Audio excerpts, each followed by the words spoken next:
Bomb ব্লাস্টে ধ্বংস হয়ে গেল পুরো সেনগুপ্ত পরিবার।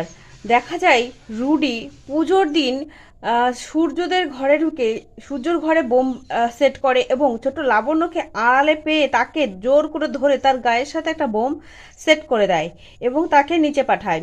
তারপরে রুডি নিচে নেমে বলে, এই যে দেখতে পাচ্ছ এটা ছোট্ট একটা রিমোট, এটা শুধু রিমোটই নয়, এটা হচ্ছে আপনাদের মরণ ফাঁদ।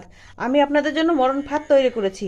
আর লাবণ্যর গায়ে যে বোমটা আছে সেই বোমের রিমোটটা আমার হাতে, আমি একবার প্রেস করব সবাই মিলে ধ্বংস হয়ে যাবে। রুডিকে দেখতে পেয়ে বলে, আমি আজকে তোকে শেষ করে দেবো শয়তান। এই বলে যেতে গেলে রূপা তাকে আটকে দেয়, বলে হিংসুকুটি না, এই মুহূর্তে তুমি কিচ্ছু করবে না, ওর হাতে রিমোট কন্ট্রোল রয়েছে, ও যখন তখন যা খুশি তাই করতে পারে। ওদিকে উর্মি বলে, হ্যাঁ সোনা তুই ওর কাছে যাবি না, ও খুব ডেঞ্জারাস, ওর কাছে যে রিমোটটা আছে চাপলে আমরা সবাই শেষ হয়ে যাব। ওদিকে রুডি কিন্তু একের পর এক ভয় দেখাতেই থাকে। সে বলে, এই ছোট্ট লাবণ্যকে আমি শেষ করে দেবো, দেখবা ডেমো দেখবা। এই বলে অন্য একটা ঘরে বোম থাকায় সেই বোমটাকে ব্লাস্ট করে দেয় রুডি। সেটা দেখে কিন্তু সবাই মোটামুটি ভয় পেয়ে যায়।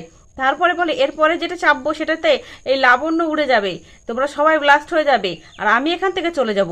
এই বলে সেখান থেকে যেতে গেলে দীপা বলে, তোকে তো আমি যেতে দেবো না। তখন পিছন থেকে সূর্য তাকে জোরে চাপটে ধরে রাখে, আর দীপ আর কৃষ্ণ মিলে ঘরের মেন দরজাটা আটকে দেয়। তারপরে দেখা যায় সূর্য তাকে ছেড়ে দেয়। দীপা বলে, শয়তান তুই কি ভেবেছিস তুই এভাবে বোমটাকে সেট করে দিয়ে তুই এখান থেকে চলে যাবি?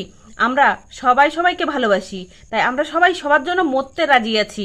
ছোট্ট লাবণ্য বলে, হ্যাঁ বড় মা, আমরা ভয় পাই না ওই রুডিকে। তারপরে রুডিকে দীপা বলে যে তুই বোমটা ডিফিউজ কর, নাহলে কিন্তু আমাদের সাথে সাথে তুইও ব্লাস্ট হয়ে যাবি। রুডি বলি, এ কি, এটা তো আমি কখনো ভেবে দেখিনি, তাহলে কি আমি ফেসে গেলাম এই বাড়িতে ঢুকে?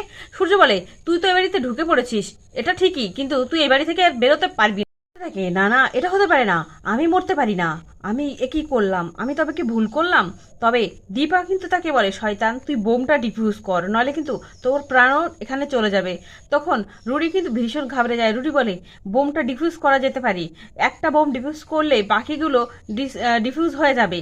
তখন রুডি বলে, ওই লাবণ্যর গায়ে যে বোমটা রাখা রয়েছে সেই বোমের কালো তার আর লাল তারটা কেটে দিলেই বোমটা ডিফিউজ হয়ে যাবে।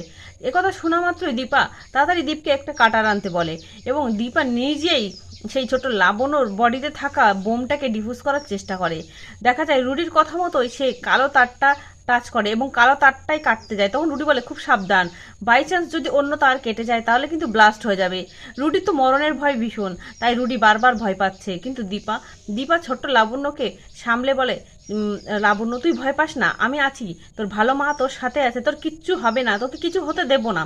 তখন ছোট্ট লাবণ্য বলে, ভালো মা আমি ভয় পাচ্ছি না, আমি তোমাকে অনেক ভালোবাসি আর তোমার উপরে বিশ্বাসও আমার আছে। এই বলে দেখা যায় দীপা তারটা কেটে দেয় এবং বোমটা ডিফিউজ হয়ে যায়।